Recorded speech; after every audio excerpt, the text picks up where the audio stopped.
السلام عليكم ورحمة الله وبركاته.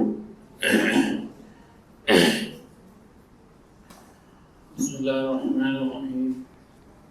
الحمد لله رب العالمين، الصلاة والسلام على رسول الأمين وعلى آله وأصحابه أجمعين، أما بعد. يا أيها الذين آمنوا اتقوا الله حق تقاته ولا تموتن إلا وأنتم مسلمون.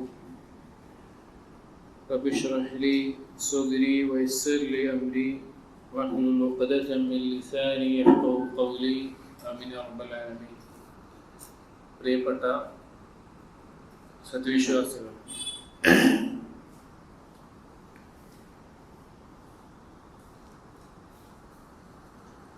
അല്ലാഹു സുബ്ഹാനഹു വ തആല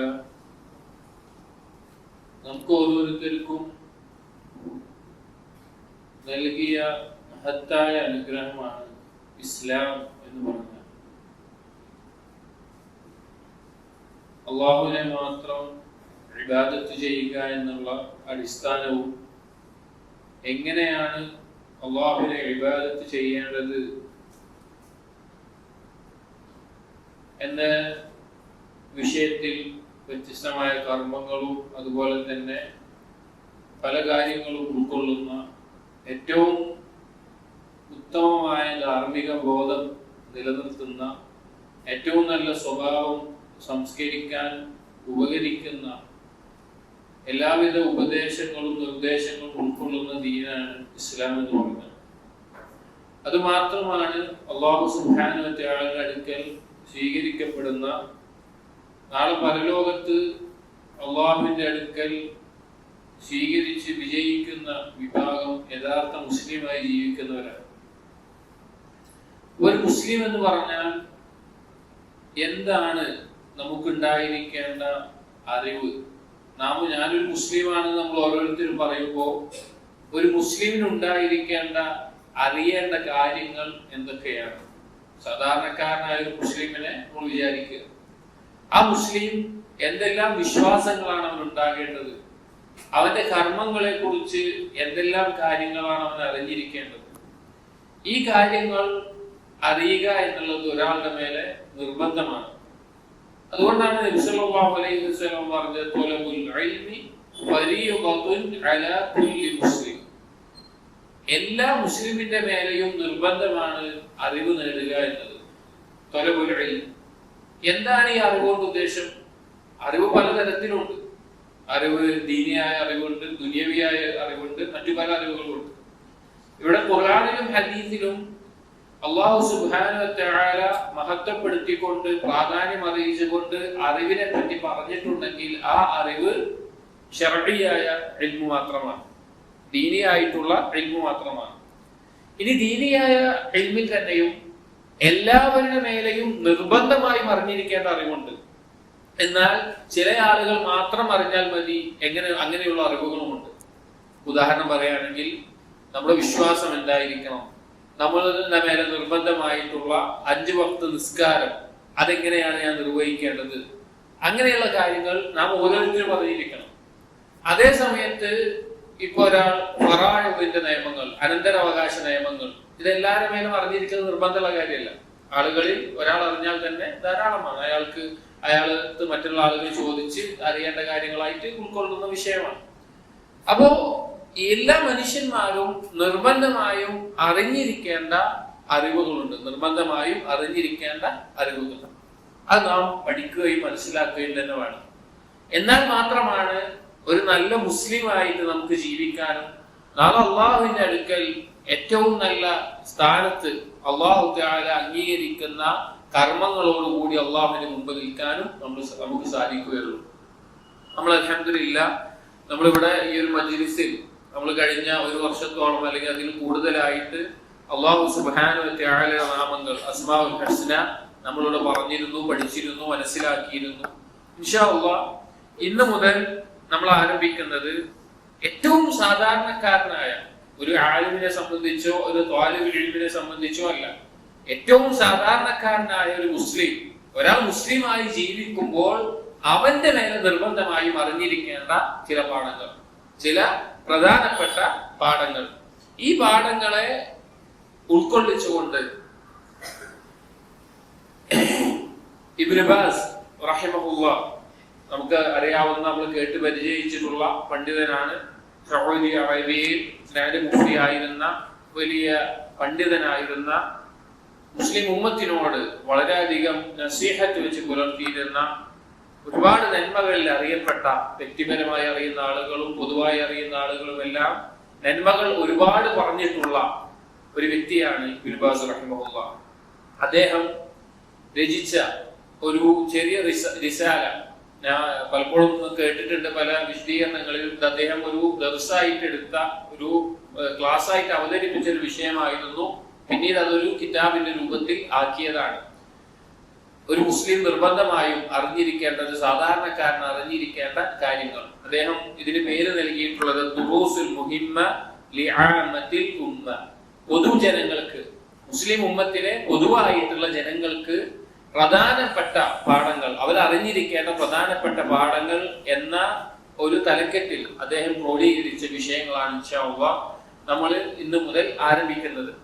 ഇതിനകത്ത് അദ്ദേഹം ചില ഖുർആനിന്റെ ചെറിയ സൂറത്തുകളുടെയും അതുപോലെ തന്നെ ഏറ്റവും പ്രധാനപ്പെട്ട സൂറത്തായ സൂറത്തുൽ ഫാത്തിഹയുടെയും തഫ്സീർ, അതുപോലെ തന്നെ വിശ്വാസ കാര്യങ്ങളിൽ എന്തെല്ലാമാണ് വിശ്വാസ കാര്യങ്ങൾ, ഇസ്ലാമിന്റെ അർക്കാനുകൾ എന്താണ്, ഈമാനിന്റെ അർക്കാനുകൾ എന്താണ്, ഇഹ്സാൻ എന്താണ്, അതുപോലെ തന്നെ ഇബാദത്തുകളിൽ നമുക്ക് ഏറ്റവും അധികം ചെയ്യേണ്ട നിസ്കാരം, നിസ്കാരത്തിന്റെ റുക്നുകൾ, വാജിബാത്തുകൾ, നവാഖിലുകൾ, അതിനെ മുറിച്ചു കളയുന്നവ, അതുപോലെ വുദൂഇന്റെ ഷർത്തുകളും മറ്റുള്ള കാര്യങ്ങളും, അതുപോലെ ഒരു മുസ്ലിം ഉണ്ടായിരിക്കേണ്ട ഏറ്റവും നല്ല സ്വഭാവങ്ങൾ, അവനുണ്ടായിരിക്കേണ്ട നല്ല സ്വഭാവങ്ങൾ എന്താണ്, നല്ല ഗുണങ്ങൾ എന്താണ്, അയൽപക്ക ബന്ധം, അതുപോലെ കുടുംബ ബന്ധം ചേർക്കൽ, അതുപോലെ അങ്ങനെ മാതാപിതാക്കളോടുള്ള കടമകൾ, അതുപോലെ അവൻ ഒഴിവാക്കേണ്ട സ്വഭാവങ്ങൾ, മോശപ്പെട്ട സ്വഭാവങ്ങൾ എന്തൊക്കെയാണ്, അങ്ങനെ ഒരാൾ മരണപ്പെട്ടാൽ ആ ജനാസയുമായി ബന്ധപ്പെട്ട കാര്യങ്ങൾ എന്തൊക്കെയാണ്, അതിന് ഉൾക്കൊള്ളുന്ന ഒരു മുസ്ലിമിന് സാധാരണഗതിയിൽ നിർബന്ധമായും അറിഞ്ഞിരിക്കേണ്ട ആവശ്യമായിട്ടുള്ള കാര്യങ്ങളാണ് ഈ റിസാലയിൽ ശൈഖ് ഇബ്നു ബാസ് റഹിമഹുല്ലാഹ് ക്രോഡീകരിച്ചിട്ടുള്ളത്. നമ്മളതിലെ ഓരോ പാഠങ്ങളായിട്ട് ഇൻഷാ അല്ലാഹ് നമ്മളത് പഠിക്കുന്നതാണ്. അതിനെ ചെറിയ രീതിയിൽ വിശദീകരിച്ച് നാം മനസ്സിലാക്കുന്നതുമാണ്. ഇനി നമ്മൾ ഇത് വായിക്കുന്നതിന് മുമ്പ് ഇത് ക്രോഡീകരിച്ച, ഇത് രചിച്ച ശൈഖ് ഇബ്നു ബാസ് റഹിമഹുല്ലാഹയെ കുറിച്ചുള്ള ചെറിയ ഒരു അറിവാണ്. ഇബ്നു ബാസ് റഹിമഹുല്ലാഹയെ കുറിച്ച് പറയുമ്പോൾ നമ്മൾ എല്ലാവരും കേട്ട് പരിചയിച്ചിട്ടുള്ളതാണ്. ഒരു പണ്ഡിതൻ എന്നതിനേക്കാൾ ഉപരി മറ്റുള്ളവർക്ക് ഒരുപാട് സഹായങ്ങൾ ചെയ്യുന്ന പല വിദ്യാർത്ഥികളും, അദ്ദേഹത്തിന്റെ പല വിദ്യാർത്ഥികളും അദ്ദേഹത്തിനെ പറ്റി പറയുന്ന ദർസുകളിൽ പറഞ്ഞു കേട്ടിട്ടുണ്ട്, അദ്ദേഹം സ്വഹാബികളുടെ കാലത്ത് ജീവിക്കേണ്ട ഒരു വ്യക്തിയായിരുന്നു എന്ന്. അത്രയധികം സ്വാലിഹായി അറിയപ്പെട്ടിട്ടുള്ള, അദ്ദേഹത്തിന്റെ ചുറ്റുമുള്ളവർക്ക് ബോധ്യപ്പെട്ടിട്ടുള്ള ഒരു വ്യക്തിയായിരുന്നു ഇബ്നു ബാസ് റഹിമഹുല്ലാഹ്. ഉമർ മൗലവി അദ്ദേഹത്തിന്റെ ഓർമ്മകളുടെ തീരത്തിൽ ഇബ്നു ബാസ് റഹിമഹുല്ലാഹുമായി ബന്ധം സൂചിപ്പിക്കുന്ന ഒരു അധ്യായം എഴുതിയിട്ടുണ്ട്. ഉമർ മൗലവിയുടെ മകൻ എന്നോട് പറയുകയുണ്ടായിട്ടുണ്ട് ഒരു തവണ. ഉമർ മൗലവി പറയുമായിരുന്നു, ഞാൻ ജീവിതത്തിൽ നേരിട്ട് കണ്ട രണ്ട് സ്വാലിഹീങ്ങളായ വ്യക്തികൾ, ഒന്ന് കെ എം മൗലവിയും ഒന്ന് ശൈഖ് ഇബ്നു ബാസ് റഹിമഹുല്ലാഹുമാണ് എന്ന്. അതിൽ അടുത്ത ബന്ധം ഉണ്ടായിരുന്നു. ഞാൻ പല സ്വാലിഹീങ്ങളെ പറ്റി കേട്ടിട്ടുണ്ട്, നേരിട്ട് കണ്ടിട്ടുള്ള, അടുത്ത് പരിചയിച്ചിട്ടുള്ള രണ്ടാളുകൾ, ഒന്ന് കെ എം മൗലവി, അദ്ദേഹത്തിന്റെ ഉസ്താദായ കെ എം മൗലവിയും, പിന്നെ ശൈഖ് ഇബ്നു ബാസ് റഹിമഹുല്ലാഹുമാണ് എന്ന് അദ്ദേഹം പറയുകയുണ്ടായിട്ടുണ്ട്. ഒരുപാട് സംഭവങ്ങൾ അദ്ദേഹത്തിന്റെ ജീവിതത്തിൽ, അദ്ദേഹത്തിന്റെ വിദ്യാർത്ഥികൾ പല ദർസുകളിലും അദ്ദേഹത്തിനെ പറ്റി സൂചിപ്പിക്കാറുണ്ട്. ധാരാളമായി അല്ലാഹുവിനെ ദിക്ർ ചെയ്യുന്ന, ചിലപ്പോൾ ചില വിദ്യാർത്ഥികൾ പറഞ്ഞു കേട്ടിട്ടുണ്ട്, ഉറങ്ങുമ്പോൾ പോലും അദ്ദേഹത്തിന്റെ ചുണ്ട് അനങ്ങുന്നതായി കണ്ടിട്ടുണ്ട്, ദിക്റിലായിക്കൊണ്ട് അനങ്ങുന്നതായി കണ്ടിട്ടുണ്ട്. അതുപോലെ തന്നെ അദ്ദേഹത്തിന് ലഭിക്കുന്ന സമ്പത്തും, അതുപോലെ തന്നെ രാജാക്കന്മാർ നൽകിയിരുന്ന ഒരുപാട് സഹായങ്ങളും എല്ലാം അദ്ദേഹം പെട്ടെന്ന് തന്നെ സ്വന്തം മക്കൾക്ക് പോലും നൽകാതെ ഇൽമു നേടുന്ന വിദ്യാർത്ഥികൾക്കും അല്ലെങ്കിൽ മറ്റു സാധുക്കൾക്കും നൽകുമായിരുന്നു. മറ്റു പല നാടുകളിൽ നിന്ന് ആളുകൾ വന്ന് കാണാൻ വരുമ്പോ, ആഫ്രിക്കയിലും അതുപോലെ സുഡാനിലും അങ്ങനെയുള്ള നാടുകളിൽ നിന്നെല്ലാം കാണാൻ വരുമ്പോ അദ്ദേഹം ചോദിക്കുമായിരുന്നു, അവിടുത്തെ മുസ്ലിമീങ്ങളുടെ അവസ്ഥ എന്താണ്, അവരുടെ ജീവിത നിലവാരം എങ്ങനെയാണ്, അവരുടെ ദീനിന്റെ അവസ്ഥ എങ്ങനെയാണെന്നെല്ലാം അദ്ദേഹം ധാരാളമായി അന്വേഷിക്കുമായിരുന്നു. അദ്ദേഹത്തിന്റെ ജീവിതത്തെ കുറിച്ച് ചെറുതായിട്ടുള്ള ഒരറിവ്, അദ്ദേഹത്തിന്റെ പേര്, ശരിക്കുള്ള പേര് അബ്ദുൽ അസീസ് ഇബ്നു അബ്ദുല്ലാഹ് ഇബ്നു അബ്ദുർ റഹ്മാൻ ഇബ്നു മുഹമ്മദ് ഇബ്നു അബ്ദുല്ലാഹ് ആലുബാസ് എന്നാണ് അദ്ദേഹത്തിന്റെ യഥാർത്ഥത്തിലുള്ള പൂർണ്ണമായ നാമം. അദ്ദേഹം ജനിച്ചത് റിയാദിലാണ്, സൗദി അറേബ്യയിലെ റിയാദിലാണ് അദ്ദേഹം ജനിക്കുന്നത്. ഹിജ്റ 1330 അദ്ദേഹത്തിന്റെ ജനനം. അദ്ദേഹത്തിന് ജനിക്കുന്ന സമയത്ത് നമ്മുടെ എല്ലാം പോലെ തന്നെ കണ്ണിന് കാഴ്ചയുണ്ടായിരുന്നു, കാഴ്ചയുള്ള വ്യക്തി തന്നെയായിരുന്നു. പക്ഷേ അദ്ദേഹത്തിന് ഒരു രോഗം ബാധിച്ച് അദ്ദേഹത്തിന്റെ കണ്ണിന്റെ കാഴ്ച നഷ്ടപ്പെട്ടു. ഹിജറ 1346 ഏകദേശം അദ്ദേഹത്തിന് 16-ാം വയസ്സുള്ളപ്പോൾ രോഗം ബാധിച്ചു. അതിൽ കണ്ണിൽ കാഴ്ച പൂർണ്ണമായി നഷ്ടപ്പെട്ടില്ല, പക്ഷേ ഭൂരിഭാഗം കണ്ണിന് കാഴ്ച ദുർബലപ്പെടുകയുണ്ടായി. പിന്നീട് കുറച്ചു കാലങ്ങൾക്ക് ശേഷം, ഒരു 4 വർഷത്തിന് ശേഷം 1450 പൂർണ്ണമായിട്ടും ഏകദേശം 20 വയസ്സാവുമ്പോൾ അദ്ദേഹത്തിന്റെ കാഴ്ച പൂർണ്ണമായും നഷ്ടപ്പെടുകയുണ്ടായി. കാഴ്ച നഷ്ടപ്പെട്ട വ്യക്തിയായിരുന്നു ഷെയ്ഖ് ഇബ്നു ബാസ് റഹിമഹുല്ലാഹ്. ഇവിടെ ഈ കാഴ്ചയുമായി ബന്ധപ്പെട്ട് പറയുമ്പോൾ ഇബ്നു ഖയ്യിം റഹിമഹുല്ലാഹ് അദ്ദേഹത്തിന്റെ മിഫ്താഹ് ദാരി സഅദയിൽ കാഴ്ചയും കേൾവിയുമായി ബന്ധപ്പെട്ട കാര്യം വിശദീകരിക്കുന്നിടത്ത് പറഞ്ഞൊരു കാര്യം ഓർമ്മ വരികയാണ്. ഇബ്നു ഖയ്യിം റഹിമഹുല്ലാഹ് കാഴ്ചയും കേൾവിയും അനുഗ്രഹങ്ങളെ പറ്റിയെല്ലാം ചർച്ച ചെയ്യുമ്പോൾ ഇബ്നു ഖയ്യിം റഹിമഹുല്ലാഹ് പറയാണ്, ഒരാൾക്ക് കാഴ്ച നഷ്ടപ്പെടുക എന്ന് പറഞ്ഞു കഴിഞ്ഞാൽ അത് അവന്റെ ദുനിയാവിന് മാത്രമേ നഷ്ടം വരുത്തുകയുള്ളൂ, അവന്റെ പരലോകത്ത് അത് വലിയൊരു നേട്ടമാണ്. എന്നാൽ ഒരാൾക്ക് കേൾവി ഇല്ലാതാവുക എന്ന് പറഞ്ഞാൽ അവന്റെ പരലോകത്താണ് വലിയ നഷ്ടം, ദുനിയാവിൽ വലിയൊരു പരീക്ഷണവുമായിരിക്കും അത്. എന്നിട്ട് അദ്ദേഹം പറയുന്നുണ്ട്, കാരണം എന്താണെന്ന് വെച്ച് കഴിഞ്ഞാൽ ഒരാൾക്ക് കണ്ണിന് കാഴ്ചയില്ല എന്ന് വിചാരിക്കാം. കാഴ്ചയില്ലാതിരുന്നാൽ അയാൾ സുരക്ഷിതനാവുന്ന മേഖല എന്ന് പറഞ്ഞാൽ കണ്ണുകൊണ്ട് ദുനിയാവിന്റെ ശഹ്വത്തുകൾ പിന്നെ അദ്ദേഹത്തിന് കാണേണ്ട ആവശ്യമില്ല, ദുനിയാവിന്റെ ശഹ്വത്തുകൾ കാണണം. എന്നാൽ ദീനിന്റെ നസീഹത്തുകൾ അദ്ദേഹത്തിന് ചെവിയിൽ കേൾക്കാനും സാധിക്കും. ദുനിയാവിന്റെ ശഹ്വത്തുകൾ കാണുകയും വേണ്ട, ദീനിന്റെ നസീഹത്തുകൾ കേൾക്കാനും സാധിക്കും. എന്നാൽ കേൾവി നഷ്ടപ്പെട്ടാലോ ദുനിയാവിന്റെ ശഹ്വത്തുകളൊക്കെ കാണേണ്ടി വരും, ദീനിന്റെ നസീഹത്ത് കേൾക്കാനും സാധിക്കില്ല.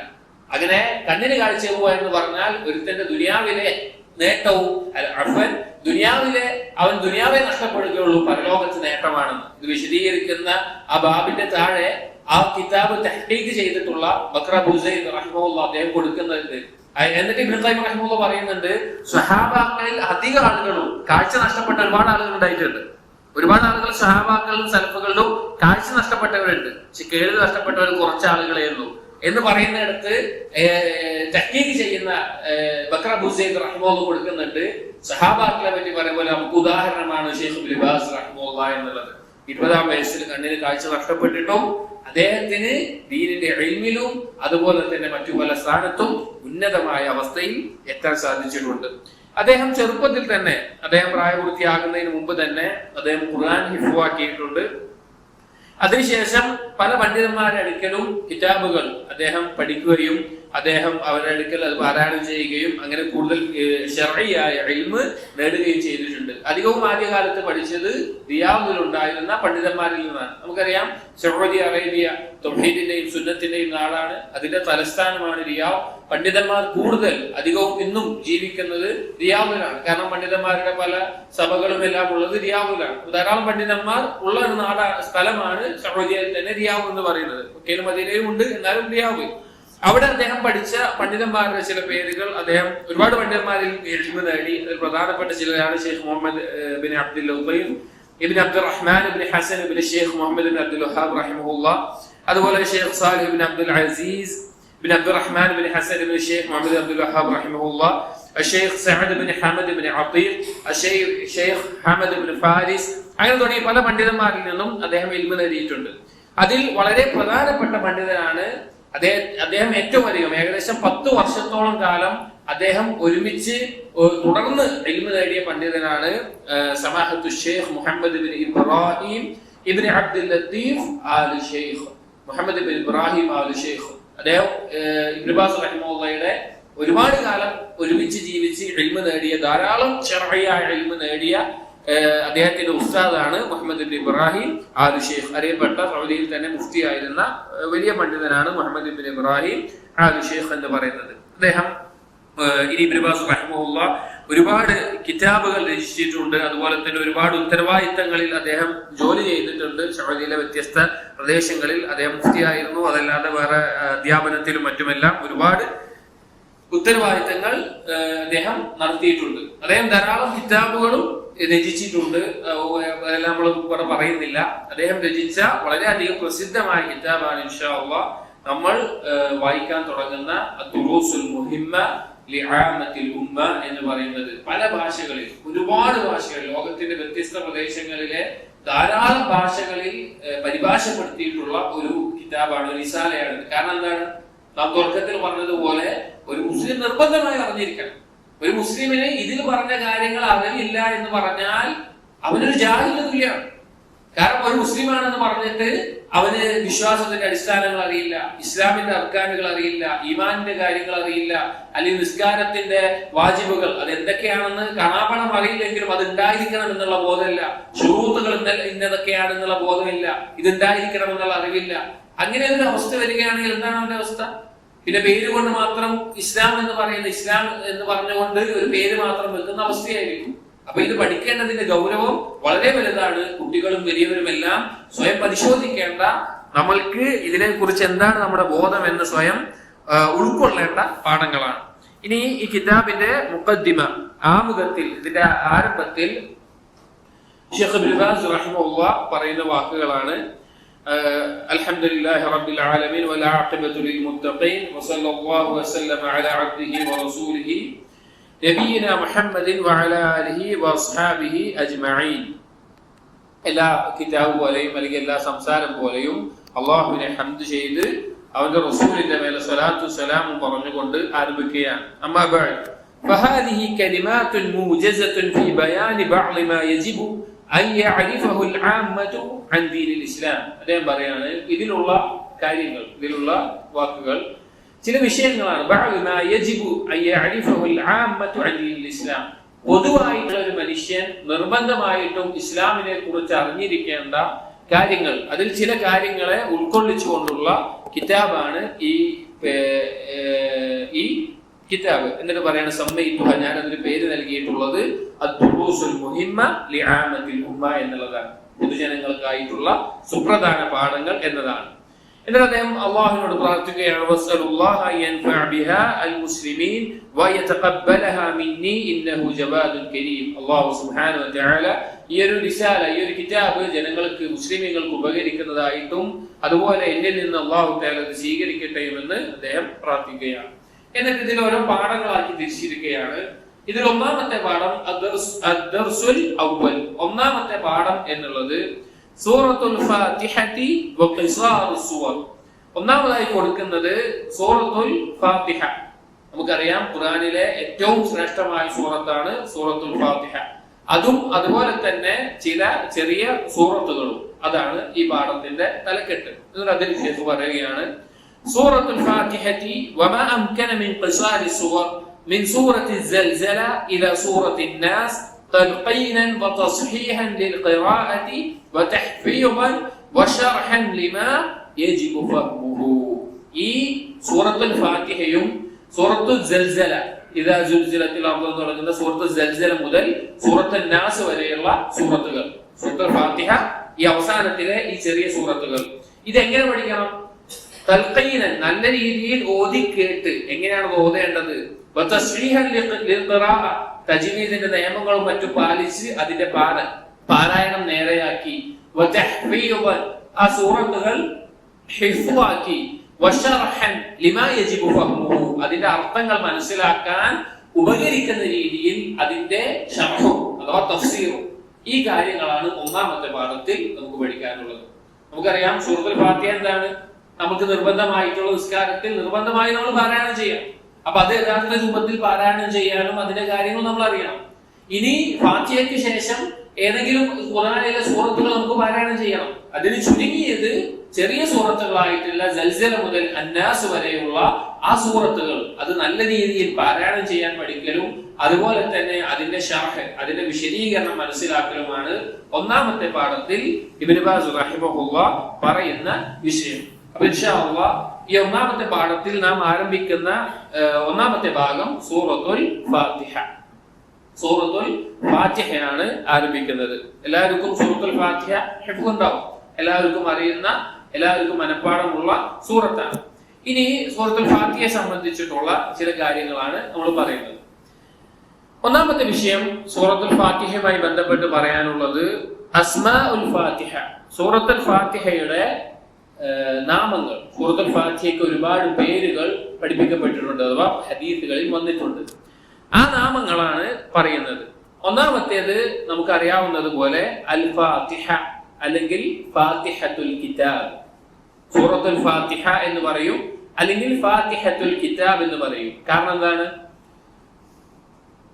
ഖുർആൻ ആരംഭിക്കുന്നതും അതുപോലെ തന്നെ നിസ്കാരത്തിൽ ആദ്യം പാരായണം ചെയ്യുന്നതും സൂറത്തുൽ ഫാത്തിഹയാണ്. അതുകൊണ്ട് ഫാത്തിഹത്തുൽ കിതാബ് എന്നും അൽ ഫാത്തിഹ എന്നും പറയും. രണ്ടാമത്തെ ഒരു നാമം ഉമ്മുൽ കിതാബ് എന്ന് പറയാറുണ്ട്. ഉമ്മുൽ കിതാബ്.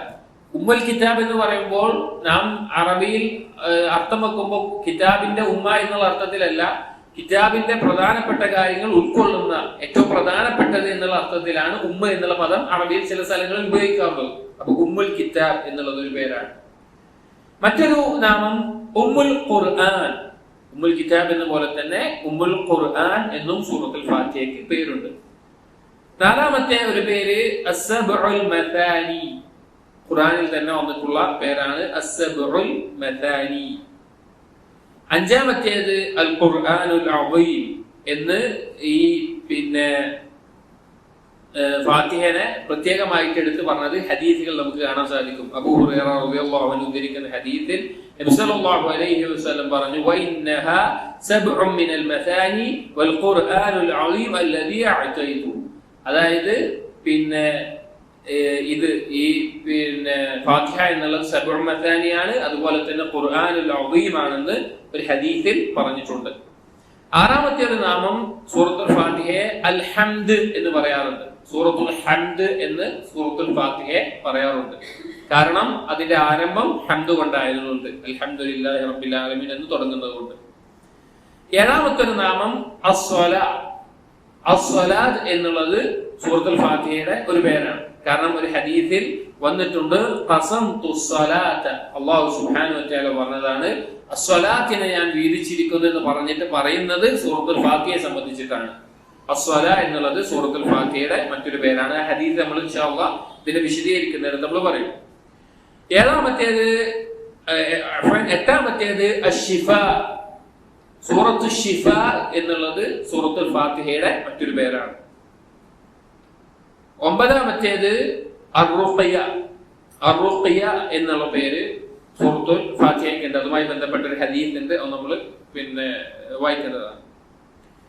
പത്താമത്തേത് അൽ കാഫിയ. അൽ കാഫിയ എന്ന സൂറത്തുൽ ഫാത്തിഹയുടെ ഒരു പേരാണ്. 11ാമത്തെ അൽ വാഖിയ. അൽ വാഖിയ അല്ല, വൽ വാഖിയ. 12ാമത്തേത് അസാസുൽ ഖുർആൻ. ഖുർആനിന്റെ അടിസ്ഥാനം. ഈ പേരുകളെല്ലാം ഹദീസുകളിലും അതുപോലെ സഹാബാക്കളുടെ ഖൗലുകളിലും എല്ലാം സൂറത്തുൽ ഫാത്തിഹയ്ക്ക് വന്നിട്ടുള്ള വ്യത്യസ്ത പേരുകളാണ്.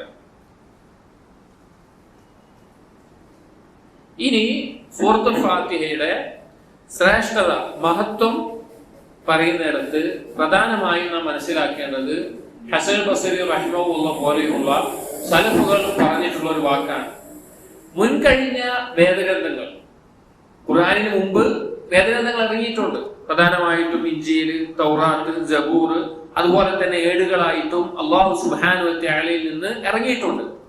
അതിന്റെ എല്ലാം ആശയങ്ങൾ അതിലുള്ള ആശയങ്ങളുടെ ആകത്തുകയെല്ലാം ഉൾക്കൊള്ളുന്ന കിതാബാണ് ഏത്? ഖുർആൻ.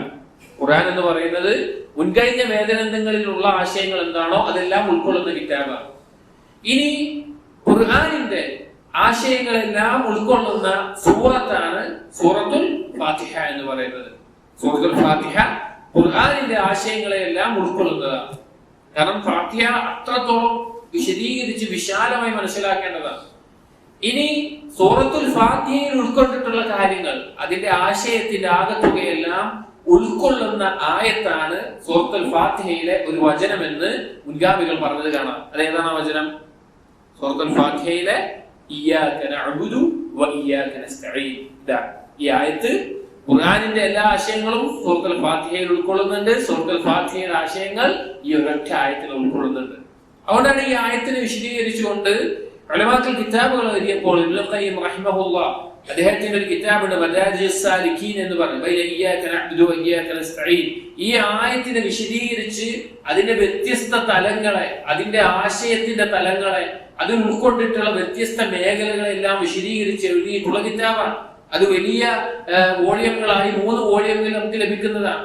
ചെറുതായിട്ട് 10 വോളിയമിലായിട്ടും അത് ലഭിക്കുന്നുണ്ട്. ഇത് വാങ്ങാൻ അതിന്റെ രീതി, അത് പ്രിന്റ് ചെയ്തിട്ടുള്ള രീതിയിൽ വലിയ 3 വോളിയങ്ങളായിട്ടാണ് കിതാബ് എന്ന് ലഭിക്കുന്നത്. അത്രത്തോളം വിശദീകരിക്കണം. ഒരായത്ത് വിശദീകരിച്ചാൽ സൂറത്തുൽ ഫാത്തിഹയിലെ ഒരായത്ത് വിശദീകരിച്ചാണത്. ഫാത്തിഹ എത്രത്തോളം വിശദീകരിക്കാണ്ടാവും? ഇബ്നു ഖയ്യിം റഹിമഹുല്ലാഹ് പറയുന്നുണ്ട്, ഷിഫ എന്ന് പറയുന്ന ഒരു കാര്യമാണ്. ഒരിക്കൽ അദ്ദേഹത്തിന് മക്കയിൽ വെച്ച് വയറിന് ഒരു രോഗം ബാധിച്ചു. അങ്ങനെ വൈദ്യന്മാരൊന്നും ലഭിക്കാത്ത ഒരവസ്ഥയുണ്ട്. അപ്പൊ അദ്ദേഹം സൂറത്തുൽ ഫാത്തിഹ കൊണ്ട് റുഖിയ ചെയ്തു. അദ്ദേഹം കൈവച്ചുകൊണ്ട് സൂറത്തുൽ ഫാത്തിഹ പാരായണം ചെയ്ത് റുഖിയ ചെയ്തു. അദ്ദേഹത്തിന് ശമനമുണ്ടായി. അദ്ദേഹം അതെല്ലാം വിശദീകരിച്ചുകൊണ്ട് അദ്ദേഹം പറയുന്നുണ്ട്, സൂറത്തുൽ ഫാത്തിഹയുടെ ആ ഗാംഭീര്യം, അതിന്റെ മഹാത്മ്യം അത് ചിന്തിച്ച് പാരായണം ചെയ്താൽ അത് അത്രയും ശ്രേഷ്ഠമായിട്ടുള്ള ഒരു സൂറത്താണ് എന്ന് നമുക്ക് പറയുന്നത് കാണാം. ഇനി ഇതിന്റെ ഫضലുകൾ പറയുന്നിടത്ത് ചില ഹദീസുകൾ കാണാം. ഇമാം ബുഖാരി ഉദ്ധരിച്ചിട്ടുള്ള ഒരു ഹദീസിൽ അബൂ സഈദ് ഇബ്നുൽ മഅല റളിയല്ലാഹു അൻഹു അന്ന നബി സല്ലല്ലാഹു അലൈഹി വസല്ലം ഖാല, ഒരിക്കൽ നബി സല്ലല്ലാഹു അലൈഹി വസല്ലം ഈ സഹാബിയോട് പറഞ്ഞു, ലഉഅല്ലിമന്നക അഅ്ദമ സൂറത്തിൻ ഫിൽ ഖുർആനി ഖബ്ല അൻ തഖ്റുജ മിനൽ മസ്ജിദ്.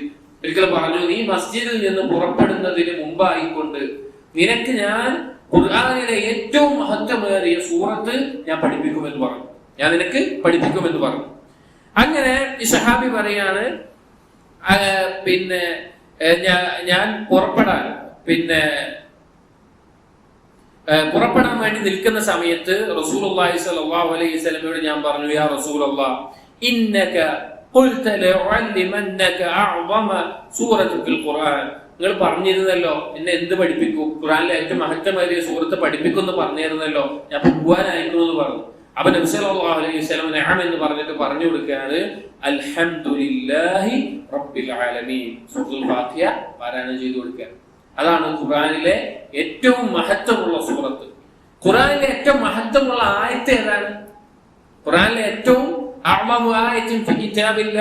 അള്ളാഹുവിന്റെ കിതാബിലെ ഏറ്റവും മഹത്വമുള്ള ആയത്ത് ഏതാണ്? ആയത്തിന്റെ നിലക്ക് നോക്കുമ്പോൾ ഏറ്റവും ശ്രേഷ്ഠമുള്ള ആയത്ത് ഏതാണ്? ആയത്തുൽ കുർസി. സൂറത്തുൽ ബഖറയിലെ 255-ാമത്തെ ആയത്തായിട്ടുള്ള ആയത്തുൽ കുർസി. ഉബയ്യ് ഇബ്നു കഅബ് റളിയല്ലാഹു അൻഹുവിനോട് നബി സല്ലല്ലാഹു അലൈഹി വസല്ലം ചോദിക്കുന്നുണ്ട്, യാ അബൽ മുൻദിർ അതദ്രി അയ്യു ആയത്തിൻ ഫി കിതാബില്ലാഹി മാ കഅമ. ഉബയ്യ് ഇബ്നു കഅബിനോട് ചോദിക്കുകയാണ്, നിനക്കറിയോ നിന്റെ കയ്യിലുള്ള, അഥവാ ഉബയ്യ് ഇബ്നു കഅബ് റളിയല്ലാഹു അൻഹു ഖുർആൻ നല്ല ഹിഫ്ളുള്ള, ഖുർആനിൽ നല്ല അറിവുള്ള സഹാബിയാണ്. നിനക്ക് ഹിഫ്ളുള്ള നിന്റെ അള്ളാഹുവിന്റെ കിതാബിൽ ഏതാണ് ഏറ്റവും ശ്രേഷ്ഠമായ ആയത്ത്? അബൂ ഉബയ്യ് ഇബ്നു കഅബ് റളിയല്ലാഹു അൻഹു പറഞ്ഞു, അല്ലാഹു വറസൂലു അഅലം. അള്ളാഹുവിന്റെ റസൂലിനെ അറിയുള്ളൂ. സഹാബാക്കൾ അതുള്ളവരാണ്. എന്തെങ്കിലും ഒരു കാര്യം പറയാൻ പറഞ്ഞ എടുത്തിയാലും പറയല്ല. അള്ളാഹുവിന്റെ റസൂലാണ് ചോദിക്കുന്നത്. ഇതിന്റെ എന്തെങ്കിലും വിഷയത്തിൽ നമുക്ക് സന്തോഷത്തിന് പറയാൻ പറ്റുമോ? പറ്റൂല. അപ്പൊ പറഞ്ഞു, അല്ലാഹു വറസൂലുഹു അഅലം. അള്ളാഹു റസൂലിനാണ് ഏറ്റവും നന്നായിട്ട് അറിയാം. അങ്ങനെ വീണ്ടും ചോദിച്ചു നബി സല്ലല്ലാഹു അലൈഹി വസല്ലം ഇതേ ചോദ്യം ആവർത്തിച്ചു, നിനക്ക് അറിയോ? അപ്പൊ ഉബയ്യ് ഇബ്നു കഅബ് റളിയല്ലാഹു അൻഹു എന്ത് മനസ്സിലായി? എനിക്ക് എന്താണ് അറിവ് എന്ന് ചോദിക്കുകയാണ്. അപ്പൊ ഇനി രണ്ടാമത്തെ വട്ടം എന്ത് ചെയ്യാം? എന്റെ ഒരു ഊഹമായിട്ടോ അല്ലെങ്കിൽ എന്തെങ്കിലും ഒരു കാര്യമായിട്ടോ നബിയോട് പറയാമെന്ന് മനസ്സിലായി. അപ്പൊ നബി സല്ലല്ലാഹു അലൈഹി വസല്ലമയോട് ഈ സഹാബി പാരായണം ചെയ്തു, അല്ലാഹു ലാ ഇലാഹ ഇല്ലാ ഹുവൽ ഹയ്യുൽ ഖയ്യൂം എന്ന ഈ ആയത്ത് പാരായണം ചെയ്തു. അപ്പൊ നബി സല്ലല്ലാഹു അലൈഹി വസല്ലമ ഉബയ്യ് ഇബ്നു കഅബ് റളിയല്ലാഹു അൻഹുവിന്റെ നെഞ്ചിൽ കൈവച്ചുകൊണ്ട്, ലിയഹ്നികൽ ഇൽമു യാ അബൽ മുൻദിർ, നിനക്ക് വലിയ ഇൽമാണ് ലഭിച്ചിട്ടുള്ളത് എന്ന് പറയുകയുണ്ടായി. കാരണം നിങ്ങൾ ആലോചിച്ച് നോക്കണം, 6000 ചില്ലാനം, ഒരു ഏകദേശം പറഞ്ഞാൽ 6236 ആയത്തുകളുണ്ട് വിശുദ്ധ ഖുർആനിൽ. ആ ആയത്തുകളിൽ ഒരായത്ത്, ഏറ്റവും മഹത്വമേറിയ ആയത്ത് പറയാൻ പറഞ്ഞപ്പോൾ അള്ളാഹുവിന്റെ വിശേഷണങ്ങളും നാമങ്ങളും ഏറ്റവും ഉത്തമമായ രീതിയിൽ പരാമർശിക്കുന്ന അള്ളാഹുവിന്റെ കുർസിയെ പറ്റി ഈ ആയത്തിൽ മാത്രമേ ഖുർആനിൽ പറഞ്ഞിട്ടുള്ളൂ. ഈ ആയത്ത് പറയണമെങ്കിൽ ആ സഹാബിയുടെ ഉള്ളിൽ ഖുർആനിൽ നിന്ന് അള്ളാഹുവിനെ കുറിച്ചുള്ള മഅരിഫത്ത് എത്ര വലുതായിരിക്കും. ഖുർആൻ പാരായണം ചെയ്യുമ്പോൾ അള്ളാഹുവിനെ കുറിച്ചുള്ള ബോധം എത്ര വലുതായിരിക്കും. വേറെ എത്ര ആയത്തുകളുണ്ട്? സ്വർഗത്തിനെ പറ്റിയിട്ടുണ്ട്, അഹ്കാമുകളുണ്ട്, ജിഹാദിനെ പറ്റിയിട്ടുണ്ട്, വേറെ കുറെ കാര്യങ്ങളുണ്ട്. പക്ഷെ ഈ ആയത്ത് പറയണമെങ്കിൽ അവർക്ക് ഖുർആനിൽ നിന്ന് അള്ളാഹുവിനെ മനസ്സിലായിരുന്നത് എത്ര വലുതായിട്ടാണ് നമ്മൾ മനസ്സിലാക്കണം. ഖുർആൻ പാരായണം ചെയ്യുമ്പോൾ അള്ളാഹുവിനെ കുറിച്ചുള്ള ദിക്ർ നമ്മൾ വർദ്ധിക്കണം. ഇവിടെ പറഞ്ഞത് ഏറ്റവും ഉത്തമമായ ആയത്ത് ആയത്തുൽ കുർസി. സൂറത്ത് എന്നുള്ള നിലയ്ക്ക് ഏറ്റവും ശ്രേഷ്ഠമായത് ഏതാണ്? സൂറത്തുൽ ഫാത്തിഹയാണ്. മറ്റൊരു സംഭവം കാണാം. സൂറത്തുൽ ഫാത്തിഹയ്ക്ക് അശ്ശിഫ എന്ന് പേര് പറയുന്നത്. അബൂ സഈദ് അൽ ഖുദ്രി റളിയല്ലാഹു അൻഹു അദ്ദേഹം പറയാണ്, ഒരു ദിവസം സഹാബാക്കളിൽ കുറച്ച് പേർ ഒരു യാത്ര പോവുകയാണ്. അങ്ങനെ യാത്ര പോകുന്ന സന്ദർഭത്തിൽ ഒരു നാട്ടിൽ, ഒരു ഗ്രാമത്തിൽ ഇറങ്ങേണ്ടായി. അപ്പൊ ആ ഗ്രാമത്തിലെ ആളുകളോട് ആതിഥേയത്വം ചോദിച്ചു. അഥവാ വഴിയാത്രക്കാരാണ്, അപ്പൊ അവർക്ക് താമസിക്കാനും അല്ലെങ്കിൽ ഭക്ഷണമോ എന്നതിലേക്ക് ആതിഥേയത്വം ആവശ്യപ്പെടാം, അതവരുടെ അവകാശമാണ്. അപ്പൊ അവര് ചോദിച്ചപ്പോൾ ആ ആളുകൾ എന്ത് ചെയ്തില്ല, അതിനവര് പരിഗണിച്ചില്ല. അങ്ങനെ ഇരിക്കുന്ന സന്ദർഭത്തിൽ ആ സമയത്ത് അവരുടെ ആ ഗോത്രം, അവരിറങ്ങിയ ആ നാട്ടിലെ ആ ഗോത്രത്തിൽ നിന്ന് ഒരു അടിമ പെൺകുട്ടി വന്നു. എന്നിട്ട് പറഞ്ഞു, ഞങ്ങളുടെ നാടിന്റെ നേതാവ്, അവരുടെ സയ്യിദ് ഒരു തേളോ മറ്റോ കടിച്ചിട്ട് വിഷം ബാധിച്ചിട്ടുണ്ട്. ഞങ്ങൾക്ക് അത് ചികിത്സിച്ചിട്ടൊന്നും ഒരു ഭേദം കിട്ടുന്നില്ല. അപ്പൊ നിങ്ങളുടെ കൂട്ടത്തിൽ റുഖ്യ ചെയ്യുന്ന, മന്ത്രിച്ചു കൊടുക്കുന്ന, അള്ളാഹുവിന് ചില വാക്കുകൾ ഉപയോഗിച്ച് റുഖ്യ ചെയ്യുന്ന, പണ്ട് ജാഹിലിയത്തിലുമുള്ള ഒരു ചികിത്സാ രീതിയാണ് റുഖ്യ ചെയ്യുക എന്നുള്ളത്. അപ്പൊ റുഖ്യ ചെയ്യുന്ന ആരെങ്കിലും ഉണ്ടോ എന്ന് ചോദിച്ചു. സഹാബാക്കളോട് വന്ന് ചോദിക്കുകയാണ്. അപ്പോ ഇവരുടെ കൂട്ടത്തിൽ, സഹാബികളുടെ കൂട്ടത്തിൽ ഉണ്ടായിരുന്ന ഒരു വ്യക്തി പറഞ്ഞു, പിന്നെ ഒരു വ്യക്തി ഈ റുഖ്യ ചെയ്യാൻ വേണ്ടി ചെല്ലാം എന്നുള്ള നിലക്ക് പറഞ്ഞു. പക്ഷേ റുഖ്യ ചെയ്യുകയാണെങ്കിൽ എനിക്ക് എന്ത് തരണം, എനിക്ക് ഇന്നാലിന്ന കാര്യങ്ങൾ തരണം എന്ന് പറഞ്ഞിട്ട് 30 ആട്, ഞാൻ റുഖ്യ ചെയ്യുമ്പോൾ ചെയ്യാൻ വരികയാണെങ്കിൽ 30 ആട് നൽകണം. അതുപോലെ തന്നെ പാല് കുടിക്കാൻ ഞങ്ങൾക്ക് പാല് നൽകണം എന്ന് പറഞ്ഞു. ഒരാഴ്ചയായിട്ട് നൽകാത്ത ആളുകളാണ്. അപ്പൊ ഈ ആടിനെയും പാലും നൽകണമെന്ന് പറഞ്ഞു. അങ്ങനെ പോയി കഴിഞ്ഞിട്ട് റുഖ്യ ചെയ്തു. അദ്ദേഹത്തിന്റെ വിഷത്തിന്റെ ബുദ്ധിമുട്ടുകൾ നീങ്ങി തിരിച്ചു വന്നു. അപ്പോ മറ്റുള്ള സഹാബികൾ ചോദിച്ചു, നിനക്ക് ഈ റുഖ്യ ചെയ്യാൻ അറിയോ, നിനക്ക് ഇതിനെ കുറിച്ച് അറിവുണ്ടോ എന്ന് ചോദിച്ചു. അപ്പൊ ഈ വ്യക്തി പറഞ്ഞു, എനിക്കറിയില്ല, പക്ഷെ ഞാൻ ചെയ്തത്, ഞാൻ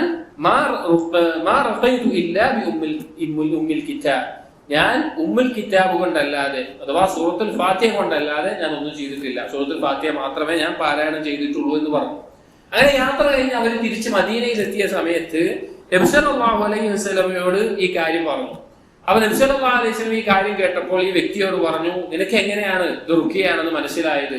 ഇത് നീ ചെയ്തിട്ടുണ്ട്, അതുകൊണ്ട് നിനക്ക് ലഭിച്ച ഈ ആടിന്റെ ഒരു പങ്ക് എനിക്ക് അവകാശപ്പെട്ടതാണ്. കാരണം നബി സല്ലല്ലാഹു അലൈഹി വസല്ലം അത് പഠിപ്പിച്ചു കൊടുക്കുന്ന, അറിയിച്ചു കൊടുക്കുന്നതോ അത് എനിക്ക് അവകാശപ്പെട്ടതാണ് നബി സല്ലല്ലാഹു അലൈഹി വസല്ലം പറയുകയുണ്ടായി. ഇവിടെ സംഭവം എന്താണെന്ന് വെച്ച് കഴിഞ്ഞാൽ, സൂറത്തുൽ ഫാത്തിഹ റുഖ്യയിൽ, ഖുർആനിന്റെ ഏത് ഭാഗവും ഏത് ആയത്തുകളും നമുക്ക് റുഖ്യയിൽ പാരായണം ചെയ്യാവുന്നതാണ്. അതിൽ ഏറ്റവും മഹത്തരവും ശ്രേഷ്ഠവും ഏറ്റവും ഫലം ലഭിക്കുന്നതുമായ കാര്യം സൂറത്തുൽ ഫാത്തിഹയാണ്. കാരണം അതിൽ വിശദീകരിക്കും നമുക്ക് മനസ്സിലാവും. അതിൽ ഉൾക്കൊള്ളുന്ന വിഷയങ്ങൾ അത്ര മഹത്തരമാണ്, അത്ര ഗൗരവത്തിലുള്ള വിഷയങ്ങളാണ് അതിൽ ഉൾക്കൊണ്ടിട്ടുള്ളത്. അതിന്റെ അർത്ഥം മനസ്സിലാക്കി അത് യഥാർത്ഥ രൂപത്തിൽ പാരായണം ചെയ്യുന്ന ഒരാൾ അതിന്റെ ഫലം അവന്റെ ജീവിതത്തിന്റെ വ്യത്യസ്ത മേഖലകളിൽ കാണുക തന്നെ ചെയ്യും. അതുപോലെ തന്നെ സൂറത്തുൽ ഫാത്തിഹയുടെ മറ്റൊരു പ്രാധാന്യമാണ് അബൂ ഹുറൈറ റളിയല്ലാഹു അൻഹു ഉദ്ധരിക്കുന്ന ഒരു ഹദീസിൽ നമുക്ക് കാണാം. നബി സല്ലല്ലാഹു അലൈഹി വസല്ലം പറഞ്ഞു, മൻ സല്ല സലാത്തൻ ലം യഖറ ഫീഹാ ബി ഉമ്മിൽ ഖുർആൻ. ആരെങ്കിലും ഒരു നിസ്കാരം നിസ്കരിക്കുകയാണ്, അവന്റെ അവനതിൽ ഉമ്മുൽ ഖുർആൻ പാരായണം ചെയ്തിട്ടില്ല എങ്കിൽ ആ നിസ്കാരം പൂർണ്ണമല്ല, അത് പൂർണ്ണമായിട്ടില്ല. ചില റിവായത്തുകളിൽ കാണാം, ആരാണോ സൂറത്തുൽ ഫാത്തിഹ പാരായണം ചെയ്യാത്തത് അവന് ലാ സ്വലാ, അവൻ നിസ്കാരമില്ല, അവൻ നിസ്കാരം ശരിയായിട്ടില്ല. നമുക്കറിയാം, നിസ്കാരത്തിൽ സൂറത്തുൽ ഫാത്തിഹ പാരായണം ചെയ്ത് നിസ്കാരത്തിന്റെ റുക്നാണ്, നിർബന്ധമായിട്ട് പാരായണം ചെയ്തിരിക്കണം. ഒരാൾ നിസ്കരിക്കുകയാണ്, അവൻ സൂറത്തുൽ ഫാത്തിഹ പാരായണം 1ാമത്തെ റക്അത്തിൽ നിന്നു, അവൻ സൂറത്തുൽ ഫാത്തിഹ പാരായണം ചെയ്യാൻ മറന്നു, നിസ്കാരമൊക്കെ കഴിഞ്ഞിട്ടാണ് അവൻ ഓർമ്മ വന്നത്, അത് എന്ത് ചെയ്യണം? നിസ്കാരം കൊണ്ട് നിസ്കരിക്കണം. നിസ്കാരം ശരിയായിട്ടില്ല, അവൻ നിസ്കാരം ശരിയായിട്ടില്ല, റുക്നാണ് നഷ്ടപ്പെട്ടിട്ടുള്ളത്. അത് മറന്നുപോയാലും വേണച്ചിട്ട് ഒഴിവാക്കിയാലും രണ്ടായാലും നിസ്കാരം ബാത്തിലാവും. നിർബന്ധമായിട്ടും പാരായണം ചെയ്യേണ്ട സൂറത്താണ് സൂറത്തുൽ ഫാത്തിഹ. ഇനി അതുപോലെ തന്നെ മറ്റൊരു പ്രധാനപ്പെട്ട ശ്രേഷ്ഠതയാണ് സൂറത്തുൽ ഫാത്തിഹയുടെ. അല്ലാഹു സുബ്ഹാനഹു വ തആല എപ്പോഴെല്ലാമാണോ ഒരു അടിമ സൂറത്തുൽ ഫാത്തിഹ നിസ്കാരത്തിൽ പാരായണം ചെയ്യുന്നത്, അതിലെ ഓരോ ആയത്തുകൾക്കും അല്ലാഹു തആല മറുപടി പറയുന്നുണ്ട്. ഓരോ ആയത്ത് നമ്മൾ പാരായണം ചെയ്യുമ്പോഴും അല്ലാഹു സുബ്ഹാനഹു വ തആല മറുപടി പറയുന്നുണ്ട്. ഇതാണ് നമ്മൾ നേരത്തെ പറഞ്ഞ ഒരു ഹദീസ്. അബൂ ഹുറൈറ റളിയല്ലാഹു അൻഹു ഉദ്ധരിക്കുകയാണ്, സമിഅതു റസൂലുള്ളാഹി സ്വല്ലല്ലാഹു അലൈഹി വസല്ലം യഖൂൽ, നബി സല്ലല്ലാഹു അലൈഹി വസല്ലം പറയുന്നത് ഞാൻ കേട്ടു. ഖാല അല്ലാഹു അസ്സ വജല്ല, അല്ലാഹു തആല പറഞ്ഞു, ഖസംതു സ്വലാത ബൈനി വബൈന അബ്ദി നിസ്ഫൈൻ.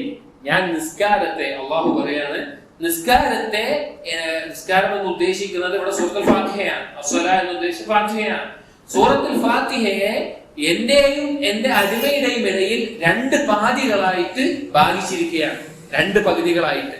ഫൈദാ ഖാല, അടിമ പറയാണ് അൽഹംദുലില്ലാഹി റബ്ബിൽ ആലമീൻ, എല്ലാ ഹംദും എല്ലാ സ്തുതിയും റബ്ബുൽ ആലമീനായ അല്ലാഹുവിനാണ് എന്ന് പറയുമ്പോൾ ഖാല അല്ലാഹു പറയും ഹമിദനി അബ്ദി, എന്റെ അടിമ എന്നെ സ്തുതിച്ചിരിക്കുന്നു.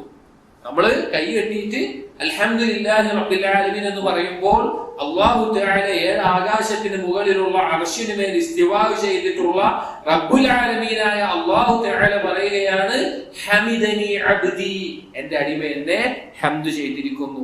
വഇദാ ഖാല അർറഹ്മാനിർ റഹീം, അങ്ങനെ അടിമ പറയുകയാണ് അർറഹ്മാനിർ റഹീം, പരമകാരുണികൻ, അങ്ങേയറ്റത്തെ കാരുണ്യം ചൊരിയുന്നവൻ എന്ന് പറയുമ്പോൾ അല്ലാഹു പറയും അത്നാ അലയ്യ അബ്ദി, എന്റെ അടിമ അതാ എന്നെ വാഴ്ത്തിയിരിക്കുന്നു, എന്നെ പുകഴ്ത്തിയിരിക്കുന്നു എന്ന് അല്ലാഹു തആല പറയും.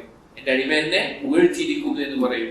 വഇദാ ഖാല, അങ്ങനെ അടിമ പറയുകയാണ് മാലികി യൗമിദ്ദീൻ, അന്ത്യനാളിന്റെ വിചാരണ നാളിന്റെ ഉടമസ്ഥൻ എന്ന് പറയുമ്പോൾ അല്ലാഹു തആല മറുപടി പറയും മജ്ജദനി അബ്ദി, എന്റെ അടിമ എന്നെ മഹത്വപ്പെടുത്തിയിരിക്കുന്നു, എന്നെ മഹത്വപ്പെടുത്തിയിരിക്കുന്നു എന്ന് പറയും.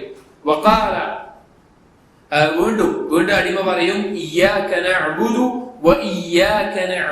വഇയ്യാക നസ്തഈൻ, നിന്നെ മാത്രമാണ് ഞങ്ങൾ ഇബാദത്ത് ചെയ്യുന്നത്, നിന്നോട് മാത്രമാണ് ഞങ്ങൾ സഹായം തേടുന്നത് എന്ന് അടിമ പറയുമ്പോൾ അല്ലാഹു പറയും ഹാദാ ബൈനി വബൈന അബ്ദി വലിഅബ്ദി മാ സഅൽ, ഇതാണ് എന്റെയും എന്റെ അടിമയുടെയും ഇടയിലുള്ള കരാർ. ഇയ്യാക നഅ്ബുദു വഇയ്യാക നസ്തഈൻ എന്ന് പറയുമ്പോൾ അല്ലാഹു തആല പറയുന്നു ഇതാണ് എന്റെയും എന്റെ അടിമയുടെയും ഇടയിലുള്ള കരാർ. വലിഅബ്ദി മാ സഅൽ, ഇത് പൂർത്തീകരിച്ചാൽ എന്റെ അടിമ എന്ത് ചോദിക്കുന്നുവോ അത് അവന് നൽകും. എന്റെ അടിമ എന്ത് ചോദിക്കുന്നുവോ ഞാൻ അത് അവന് നൽകും. എന്നിട്ട് അടുത്ത ആയത്തിൽ അടിമ ചോദിക്കുന്നത് എന്താ?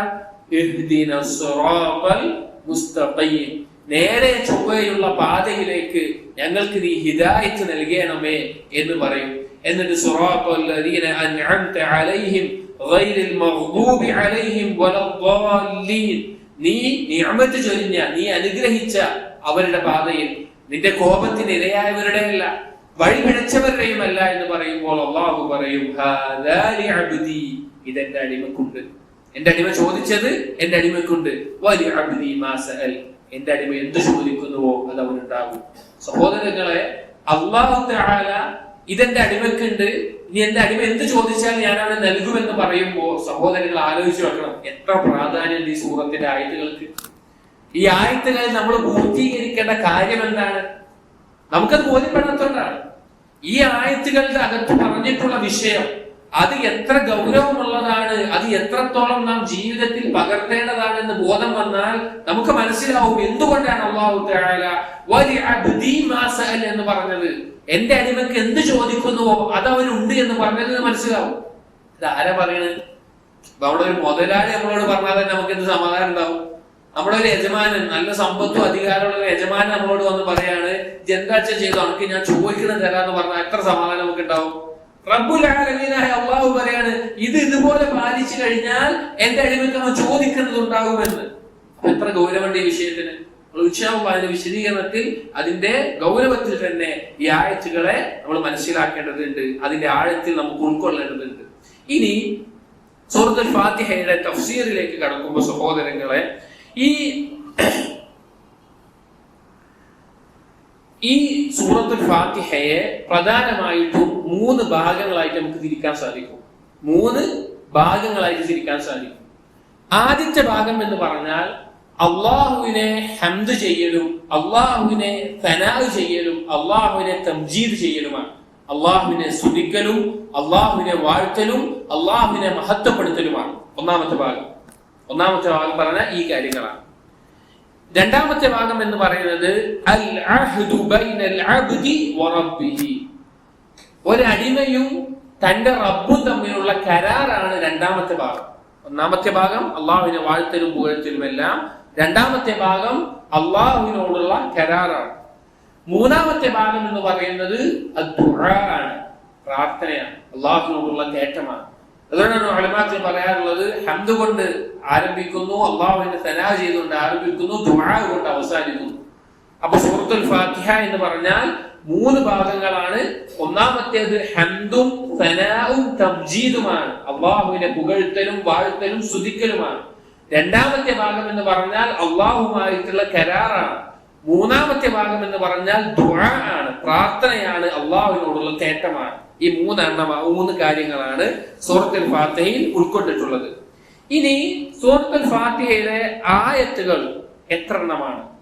എത്ര ആയത്തുകളാണ് സൂറത്തുൽ ഫാത്തിഹയിലുള്ളത്? ഉലമാക്കളിൽ 2 അഭിപ്രായങ്ങൾ നമുക്ക് കാണാൻ സാധിക്കും. അതിൽ വിഷയം ബസ്മല, ബിസ്മില്ലാഹിർ റഹ്മാനിർ റഹീം എന്നുള്ളത് സൂറത്തുൽ ഫാത്തിഹയിലെ ആയത്താണോ അല്ലയോ എന്നുള്ളത്. നമ്മുടെ ഖുർആനിലൊക്കെ നമുക്ക് കാണാൻ സാധിക്കും അതിലെ 1 എന്നിട്ടിട്ട് 7 ആയത്തുകളായി കൊടുത്ത് കാണാൻ സാധിക്കും. എന്നാൽ നമുക്ക് മനസ്സിലാക്കുന്നത് സഹീഹായ ഖൗലായിട്ട്, ഏറ്റവും ശരിയായ ഖൗലായിട്ട് 7 ആയത്തുകളാണ് സൂറത്തുൽ ഫാത്തിഹയിലുള്ളത്. അതിൽ 7ാമത്തെ ആയത്ത്, 1ാമത്തെ ആയത്ത് അൽഹംദുലില്ലാഹി റബ്ബിൽ ആലമീൻ ആണ്. ബസ്മല സൂറത്തുൽ ഫാത്തിഹയുടെ ആയത്തല്ല എന്നാണ് അധിക പണ്ഡിതന്മാരും പറഞ്ഞിട്ടുള്ളത്. അതാണ് ശരിയായ അഭിപ്രായമായിട്ട് നമുക്ക് കാണാൻ സാധിക്കുന്നത്. എന്നാൽ 7ാമത്തെ ആയത്ത് ഏതാണ്? ഗൈറിൽ മഗ്ദൂബി അലൈഹിം വലദ്ദാല്ലീൻ എന്നുള്ളതാണ് 7ാമത്തെ ആയത്തായിട്ട് എണ്ണിയിട്ടുള്ളത്. 1ാമത്തെ ആയത്ത് അൽഹംദുലില്ലാഹി റബ്ബിൽ ആലമീൻ, 7ാമത്തെ ആയത്ത് ഗൈറിൽ മഗ്ദൂബി അലൈഹിം എന്നുള്ളതാണ്. അങ്ങനെ 7 ആയത്തുകളാണ് സൂറത്തുൽ ഫാത്തിഹയ്ക്കുള്ളത് എന്ന് പണ്ഡിതന്മാർ പറഞ്ഞത് നമുക്ക് കാണാൻ സാധിക്കും. അതുപോലെ തന്നെ സൂറത്തുൽ ഫാത്തിഹ നിസ്കാരത്തിൽ പാരായണം ചെയ്യൽ നിർബന്ധമാണ്. ഇമാമ് എന്തായാലും പാരായണം ചെയ്യണം. ചില പണ്ഡിതന്മാർക്കിടയിലുള്ള ചർച്ച, മഅ്മൂമീങ്ങൾ പിന്നിൽ നിൽക്കുന്ന ആളുകൾ ഇമാം ഉറക്കെ ഓതുമ്പോൾ ഫാത്തിഹ പാരായണം ചെയ്യണമോ വേണ്ടയോ എന്നൊരു ചർച്ച നമുക്ക് കാണാം. ഇബ്നു ബാസ് റഹിമഹുല്ലാഹ്, ഈ കിതാബ് എഴുതിയിട്ടുള്ള അബ്ദുൽ അസീസ് ഇബ്നു ബാസ് റഹിമഹുല്ലാഹ്, അദ്ദേഹം പറയുന്നു മഅ്മൂമീങ്ങൾ, നിസ്കാരത്തിന് പിന്നിൽ നിൽക്കുന്നവർ ഇമാം ഉറക്കെ ഓതിയാലും ഇമാം പതുക്കെ ഓതിയാലും, അഥവാ ദുഹർ അസ്ർ പോലെയുള്ള ഇമാം ഉറക്കെ ഓതുവോ? ഇല്ല. ഇമാം ഓതുന്നത് നമ്മൾ കേൾക്കോ? ഇല്ല. മഗ്രിബ് ഇശാ ഫജ്റിനോ ഇമാം ഓതുന്നത് ആദ്യത്തെ 2 റക്അത്തുകൾ നമ്മൾ കേൾക്കും. അപ്പൊ ഉറക്കെ ഓതിയാലും പതുക്കെ ഓതിയാലും മഅ്മൂമികൾ എന്ത് ചെയ്യണം? സൂറത്തുൽ ഫാത്തിഹ പാരായണം ചെയ്യണം എന്നാണ് ഇബ്നു ബാസ് റഹിമഹുല്ലാഹ് പറയുന്നത്. ഇനി ഇൻഷാ അല്ലാഹ് നമുക്ക് സൂറത്തുൽ ഫാത്തിഹയുടെ ആയത്തുകൾ, അതിന്റെ അർത്ഥം, അതിന്റെ തഫ്സീർ, ഇതാണ് നമ്മൾക്ക് മനസ്സിലാക്കാനുള്ളത്. നാം ഗൗരവത്തിൽ തന്നെ ചിന്തിക്കണം. ആർക്കെങ്കിലും സൂറത്തുൽ ഫാത്തിഹയുടെ ആയത്തുകളുടെ മലയാളം അർത്ഥമെങ്കിലും അറിയില്ല എങ്കിൽ, പ്രത്യേകിച്ച് കുട്ടികൾക്ക് സൂറത്തുൽ ഫാത്തിഹയുടെ മലയാളത്തിലുള്ള അർത്ഥം, വാക്കർത്ഥമായിട്ടല്ലെങ്കിലും അതിന്റെ ആശയം എന്താണെന്ന് തന്റേതായ ഒരു ഭാഷയിൽ പറയാൻ സാധിക്കുന്നില്ല എങ്കിൽ നിങ്ങളത് പഠിക്കണം. നിങ്ങളത് തീർച്ചയായിട്ടും നമ്മളത് പറയും. അതോടൊപ്പം തന്നെ നിങ്ങളത് കൃത്യമായി പഠിക്കണം. എന്താണ് ഫാത്തിഹയുടെ ഓരോ ആയത്തിന്റെയും അർത്ഥം? നമ്മൾ തുടക്കത്തിൽ പറഞ്ഞല്ലോ, നമ്മൾ അള്ളാഹുവിന്റെ നിസ്കാരം എന്ന് പറഞ്ഞാൽ എന്താണ്? ഒരടിമ അള്ളാഹുവിന് മുമ്പ് നിൽക്കുക 2 സമയത്താണ്. ഒന്ന് എപ്പോഴാണ്? ദുനിയാവിൽ നിസ്കരിക്കുന്ന സമയത്താണ്. രണ്ടാമത്തെ എപ്പോഴാണ്? നാളെ പരലോകത്ത് അള്ളാഹുവിന് മുമ്പ് നിൽക്കുമ്പോഴാണ്. ഒന്നാമത്തെ ഈ നൃത്തം ഏറ്റവും നല്ല രീതിയിലാക്കിയാൽ നാളെ പരലോകത്തെ നൃത്തം ഏറ്റവും എളുപ്പമുള്ളതായിരിക്കും. ഒരു ഹദീസിൽ നമുക്ക് കാണാം, നബി സല്ലല്ലാഹു അലൈഹി വസല്ലം പറയാണ്, ഒരടിമ നിസ്കാരത്തിൽ നിൽക്കുമ്പോ അല്ലാഹു സുബ്ഹാനഹു വ തആലയുടെ വജ്ഹ് ആ അടിമയിലേക്ക് അല്ലാഹു ചേർക്കും. അല്ലാഹുവിന് മുമ്പിൽ നിൽക്കുന്ന പോലെ നിസ്കാരത്തിൽ നിൽക്കേണ്ടത്, അല്ലാഹുവിന് മുമ്പിൽ നിൽക്കുന്ന പോലെയാണ്. ഇനി അവൻ ഇൽത്തിഫാത്ത് സംഭവിക്കുകയാണ്, അവൻ തിരിഞ്ഞറിയുകയാണ്. തിരിഞ്ഞ ശരീരം കൊണ്ടാവട്ടെ, അവന്റെ മനസ്സിൽ മറ്റ് ചിന്തകളെ കൊണ്ട് തിരിഞ്ഞു കളയുകയാണെന്ന് വിചാരിക്കുക. അല്ലാഹു തആല ആ സമയത്ത് അവനോട് ചോദിക്കും, ഇലാ ഐന തൽതഫിതു, നീ എങ്ങോട്ടാണ് തിരിയുന്നത്? നിസ്കരിക്കുന്ന സമയത്ത് നമ്മൾ ശ്രദ്ധ തെറ്റിപ്പോവുകയാണെങ്കിൽ അള്ളാഹു ചോദിക്കും, നീ എങ്ങോട്ടാണ് തിരിഞ്ഞു പോകുന്നത്? ഇലാ ഖൈരിൻ മിന്നി തൽതഫിതു, എന്നേക്കാൾ ഖൈറായ ഒന്നിലേക്കാണോ നീ തിരിയുന്നത്? ചില ആളുകൾക്ക് ഉണ്ടാവും, നിസ്കരിക്കുമ്പോഴാവും കച്ചവടം ഓർമ്മ ഉണ്ടാവുക, അല്ലെങ്കിൽ ഭാര്യയും കുട്ടികളും ഓർമ്മ ഉണ്ടാവുക, വേറെ എന്തെങ്കിലും കാര്യം ഓർമ്മ ഉണ്ടാവുക, ഒക്കെ ഓർമ്മ വരിക. ഒക്കെ ആ സമയത്തായിരിക്കും. അള്ളാഹു ചോദിക്കുകയാണ്, നീ എങ്ങനെ തിരിഞ്ഞു നോക്കണത്? നീ എങ്ങനെ തിരിഞ്ഞു പോണത്? ഇലാ ഖൈരിൻ മിന്നി തൽതഫിതു, എന്നേക്കാൾ ഖൈറായ ഒന്നിലേക്കാണ് നീ തിരിയുന്നത്. സുബ്ഹാനല്ലാഹ്, എന്താ ചോദ്യം? അപ്പൊ നിസ്കാരത്തിൽ ശ്രദ്ധ കിട്ടണമെങ്കിൽ നിസ്കാരത്തിൽ പാരായണം ചെയ്യുന്ന സൂറത്തുകളും ആയത്തുകളും അതുപോലെ ദുആകളും ദിക്റുകളും നമുക്ക് അർത്ഥമാക്കണം ഓരോ സന്ദർഭത്തിലും. ഫാത്തിഹ മാത്രമല്ല, നമ്മൾ പറഞ്ഞില്ലേ, ശേഖ ഏറ്റവും ചുരുങ്ങിയതായിട്ടൊരു സാധാരണക്കാരായ മുസ്ലിം ഒരു സൂറത്തുൽ സൽസൽ വരെയുള്ള സൂറത്തെങ്കിലും ഇഫാക്കണം. കാരണം നിസ്കാരത്തിൽ മാറ്റി ഓതേണ്ട ഏറ്റവും ചുരുങ്ങിയത് കഴിവുള്ളവർ അതിന് ധാരാളമായിട്ട് ഇഫാക്കുക. അപ്പൊ ഇതെന്തിനാണ്? അവന്റെ നിസ്കാരത്തിൽ പാരായണം ചെയ്യാനുള്ളതാണ്. അത് നമ്മൾ പഠിച്ചിരിക്കണം, മനസ്സിലാക്കിയിരിക്കണം. അതിന്റെ അർത്ഥം അറിഞ്ഞുകൊണ്ട് പാരായണം ചെയ്യുമ്പോൾ നമ്മൾ ആലോചിച്ച് നോക്കി. പല ആളുകളും, ഭൂരിഭാഗം മുസ്ലിമീങ്ങൾക്കും ഖുർആനിൽ ഇമാം പാരായണം ചെയ്യുമ്പോൾ പിന്നിൽ നിൽക്കുമ്പോൾ എന്താണ് അതിന്റെ അർത്ഥം എന്ന് അറിയുന്നില്ല. എന്താണ് അവർ പാരായണം ചെയ്യുന്നത്? അവരെന്തോ കേൾക്കുന്നു. സുബ്ഹാനല്ലാഹ്, ഈ ഫാത്തിഹയും അവനവൻ പാരായണം ചെയ്യുന്ന സൂറത്ത് പോലും അറിയാത്ത ഒരാളുടെ അവസ്ഥ ആലോചിച്ച് നോക്കി. ഫാത്തിഹയിൽ ഒരാൾ പാരായണം ചെയ്യണം, അപ്പൊ അവൻ എന്താ പറയുന്നത് അവൻ അറിയുന്നില്ല. ആ സമയത്ത് അവൻ നിസ്കാരം ആലോചിച്ച് നോക്കി. അതേ സമയത്ത് എന്റെ വാക്കുകൾക്ക് അള്ളാഹു മറുപടി പറയുന്നുണ്ട് എന്നുള്ള ബോധത്തിൽ നിസ്കരിക്കുന്ന ഒരാൾ നിസ്കാരം ആലോചിച്ച് നോക്കി. എത്ര വ്യത്യാസം ഉണ്ടാവും. അതായത് റഹ്മത്തുള്ളാഹി പറഞ്ഞത്, രണ്ടാളുകൾ നിസ്കരിക്കുകയായിരിക്കും, ഒരേപോലെ ആയിരിക്കും അവന്റെ എല്ലാ കാര്യങ്ങളും, പക്ഷേ ആകാശഭൂമികളോളം വ്യത്യാസം ഉണ്ടാവും രണ്ട് നിസ്കാരം തമ്മിൽ. ഒരുത്തന്റെ മനസ്സിന്റെ ശ്രദ്ധയും അവന്റെ ഇഹ്സാനും എല്ലാം വെച്ച് അവൻ അത്രയധികം ശ്രദ്ധയോടുകൂടിയായിരിക്കും നിസ്കരിക്കുന്നുണ്ടാവുക. മറ്റവൻ ചെയ്യുന്ന കാര്യങ്ങളൊക്കെ ഒരേപോലെ ആയിരിക്കും, പക്ഷെ അവൻ ഒരു ശ്രദ്ധയും ഇല്ലാത്ത അവസ്ഥയിലായിരിക്കും. അപ്പോ നമ്മുടെ നിസ്കാരത്തിൽ ഏറ്റവും ആവശ്യമായിട്ടുള്ള, ഏറ്റവും പ്രധാനമുള്ള സൂറത്താണ് സൂറത്തുൽ ഫാത്തിഹ. അതിന്റെ തഫ്സീറും അതിന്റെ വാക്കുകൾ അർത്ഥവുമാണ് ഇൻഷാ അല്ലാഹ് നമുക്കിനി നോക്കാനുള്ളത്. ഇൻഷാ അല്ലാഹ് നമുക്ക് ഇനി ഇതിന്റെ ഫാത്തിഹയുടെ അർത്ഥവും തഫ്സീറും എല്ലാം അടുത്ത ദിവസം, അടുത്ത ദർസിൽ നമുക്ക് നോക്കാം. അല്ലാഹു സുബ്ഹാനഹു വ തആല ഈ കിതാബും അതുപോലെ നാം പഠിക്കുന്ന എല്ലാ ഇൽമും യഥാർത്ഥ രീതിയിൽ ഉപകരിക്കാനും ജീവിതത്തിൽ പകർത്താനും നമുക്ക് തൗഫീഖ് നൽകട്ടെ. ഇൻഷാ അല്ലാഹ് കുട്ടികളോട് പ്രത്യേകിച്ച് ഫാത്തിഹയുടെ അർത്ഥം അറിയില്ല എങ്കിൽ ഇതുപോലെയുള്ള മലയാളത്തിൽ പരിഭാഷയുള്ളതിൽ വായിക്കാൻ അറിയുമെന്നാണ് ഞാൻ വിശ്വസിക്കുന്നത്.